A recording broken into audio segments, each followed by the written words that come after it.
Earlier today, we had to do a live shot, and when I jumped out of the car, there was water literally up to my knees. It's something that I have never seen before, and now the residents of Manitou Springs are just trying to find a way to deal with this incredible amount of hail. Hi, Scott and Lauren. I'm standing outside of Memorial Park where 26 trees have been cut down ruthlessly. Now, these are just some of the fish that have floated to the surface after the hailstorm. The reason? The water simply got too cold.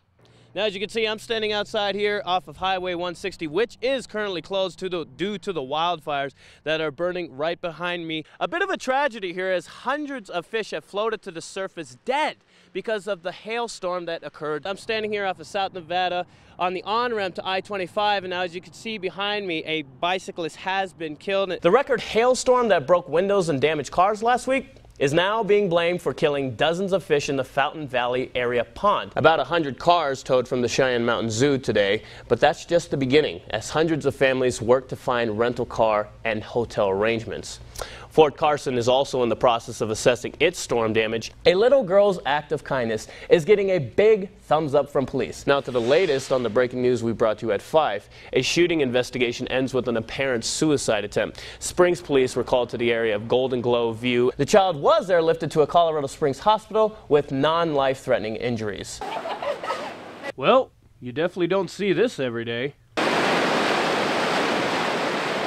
Water was coming down that street with the mud and everything, and it flooded that whole section in there with mud and hail. Hectic and eventful are certainly two words that one could use to describe the massive amounts of hail and rain that caused flooding in downtown Colorado Springs and in downtown Manitou Springs. It's been a long time since we've been hit with this much water in such a short period of time, and that became a real concern for us.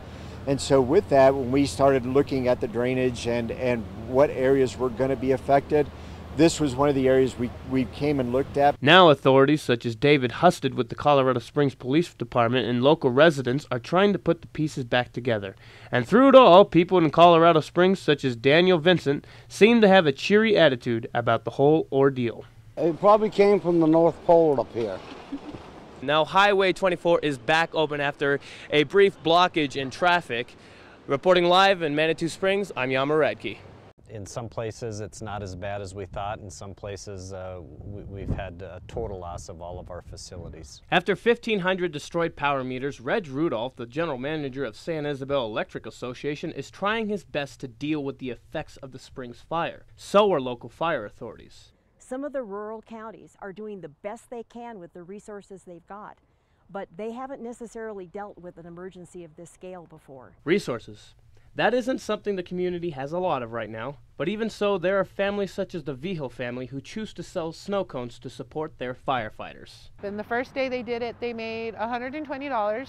And the second day, which was yesterday, they started at noon and they were out here till 8, 9 o'clock and they made $300 and something. And the main message that Anna Vigil wants people to hear? Be careful. You know, that all it is just a matter of common sense. Think logically, because you can ruin a lot of people's lives. Now over 80,000 acres have been lost due to this wildfire, with another 100 homes being lost as well in the process. Now here is the good news. The wildfire is not fully put out, but it is being contained now by local authorities. Reporting in La Veta for Fox 21 Local News right now, I'm Yama'S Reel.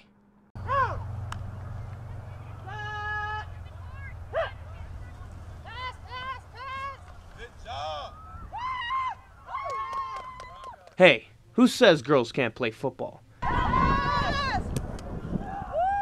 Common misconception. They're girls.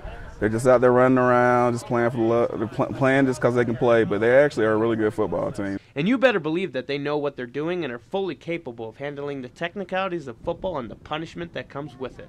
Well, I get my biggest yardage through sweeps, so that's kind of like my favorite. Lately I've been I'm loving to go through the hole. Go through the hole, one of the more punishing places on the football field. But that is the mentality for the Colorado Thundercats, an all-women's football team who are a part of the Women's Football Alliance. Fearlessness, with nicknames such as Slim, Bronco, and Smash. And head coach Demario Pruitt couldn't be more proud of his team. It was actually interesting watching them develop and their competitive juices come out. So that's probably been the most rewarding thing, actually seeing people develop. Of our rookies, of our 7 rookies, we had 3 make All-American, which is amazing for their first time ever playing. Out of the 15 players that are on the Thundercats, 7 of them had never played football. I didn't get to play growing up. You know, back when I was younger, it wasn't really more socially acceptable, even though I could have physically.